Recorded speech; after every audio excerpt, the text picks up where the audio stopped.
Good afternoon and welcome back to another episode of Scruffy's Guide to Valheim, and in this one we're covering how to beat the final boss in the game, boss number 5.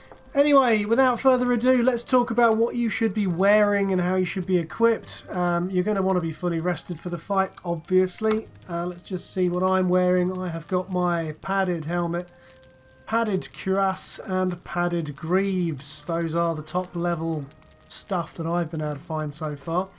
They are made from iron and cotton, which you make out of flax. I have also got myself my Locks cape. I will be fighting this fight using a black metal shield and my black metal sword, just because I happen to know that this thing does have a bit of a tendency to not really care about being hit by piercing damage, so I'm not using my porcupine, which would be my normal weapon of choice. Aside from that, just get yourself some potions and make sure that you have a fire resistance wine on the go, because otherwise he's going to melt your face off. So having done all of that and taken the normal precautions of building a portal nearby to the location, let's go do the fight. Sometimes I can be a little bit turnip-brained, which is why I am standing in a field of turnips right now, reminding you to bring 5 furling totems. Little green dudes. These are found in almost every single settlement. There'll be one in each settlement. It will be on top of a small totem pole. I've even found these in the small single stone towers. But yeah, so you need to go and get 5 of these to do the summoning. Just one quick word on finding this blasted thing. It was a real struggle for me to locate this thing, even though it's absolutely massive. And eventually I found it, and it spawns a little red marker next to small Stonehenge things. But it is worth noting that it does look like a giant clawed hand coming out of the ground. So if you do see a giant clawed hand coming out of the ground, then by all means go directly there instead of fannying about looking for a signpost, because that will do you just as well. We seem to have a little bit of company, so I'll just quickly deal with him first.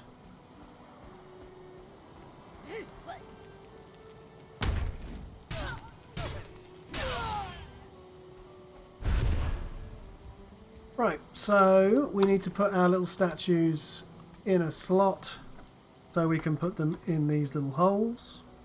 Donk, donk, donk, donk, donk, like so.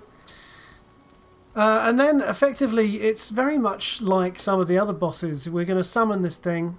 It's going a bit foggy, which is slightly frustrating, so it won't look amazing. But anyway, we're going to summon this thing, and then we're going to basically hide behind these giant stone pillars while it throws magical stuff at us. So let's remember to eat. Food-wise, I'm eating sausages, I'm eating turnip stew, and I am throwing the boat out and having some serpent stew. I'm just going to wait for that health to build up for a second, which shouldn't take too long because I am rested. Okay then, so my health has crept right the way up to 200, which is ideal. I'm going to drink a fire resistance potion right now. Gives me 10 minutes of that. We're going to make an offering, and then we're going to go and hide behind a pillar.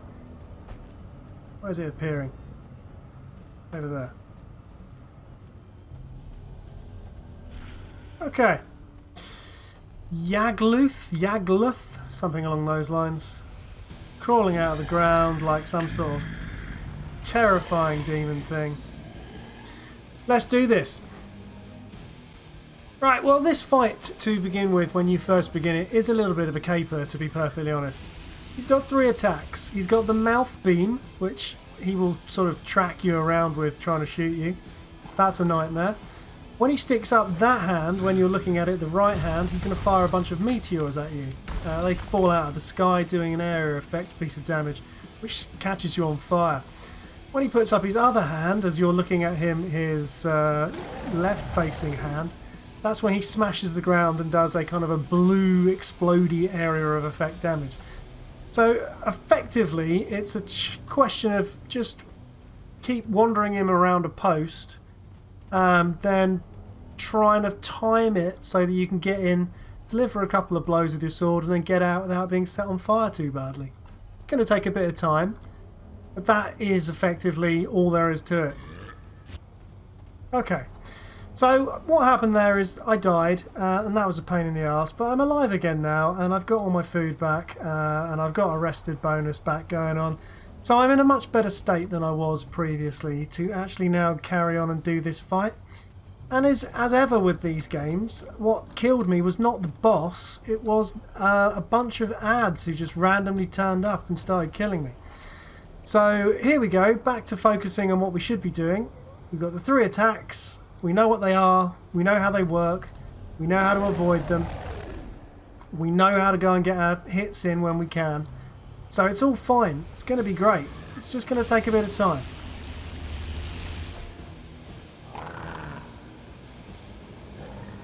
When he says barzing, that means I'm going to throw rocks out of the sky. When he says aha, that means he's going to do a big area effect flame thing. When he throws his head back, he's either going to do that fire breath or he's going to roar. Right, that's going to be an area effect attack, which I'll avoid.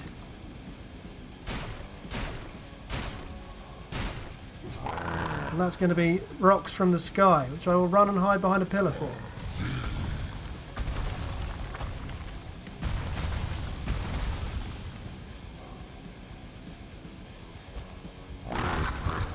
It's the area of effect. Jump out of its way. See if you can get a couple of hits in.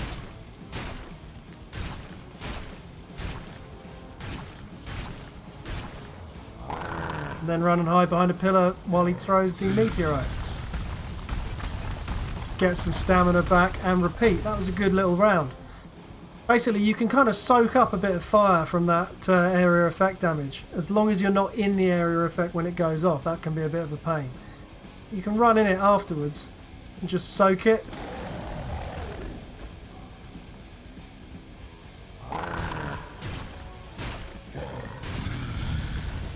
Go and hide behind a thing. So basically we just need to try and pick up the pace a bit here, because I think one of the reasons why it killed me last time was that's going to be an area effect. There we go, and then we run into the fire afterwards and just have a couple of chops.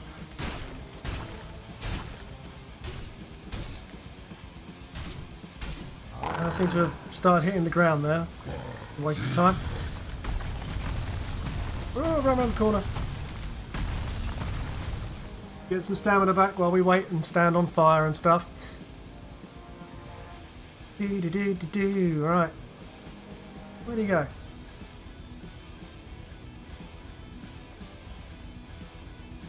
Beam.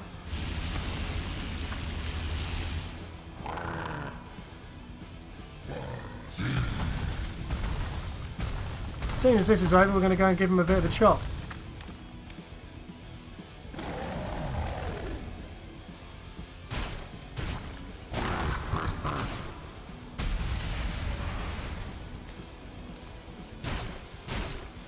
He does seem to spend a little bit of time kind of getting his breath back in the fire.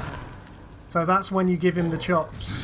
You just have to not mind being on fire for a little bit. So make sure you never run out of, of anti-fire potion.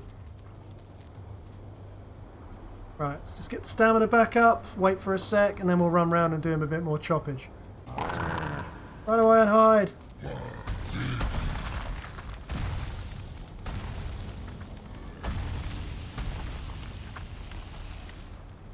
Also give yourself a little bit of time in between striking things to go and get some health back. Heal up a few secs. Wait for it. Can I go through there? That's confused it.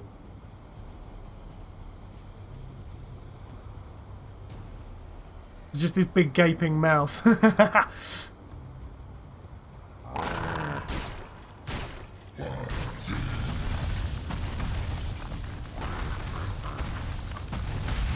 Ouch.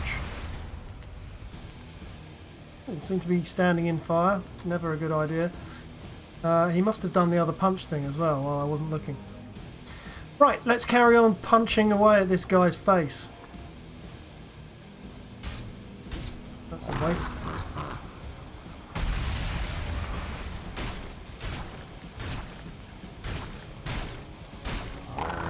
And then run away when he does the barzing thing.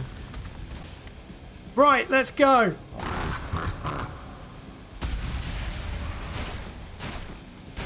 Chop! This is it! He's going down this time. Stitch that! That's how you drive. That's how you kill the bad last end boss. You basically have to just keep on plugging away when you're standing on fire. Make sure that you are fire resistant. Run in, kill him when he's on fire. So this is what we've got. We have ended up with the Yugluth trophy, and we have ended up with 3 Yugluth things. Now, when I see the word Yugluth thing, I immediately assume that that's basically a placeholder item, and they have not yet figured out exactly what they want to do with that. Now, I just want to say, for the record, I did that in an extremely incompetent way, and as a result, these pillars have been utterly destroyed by the sort of meteorites from space attacks. I mean, this one's completely gone.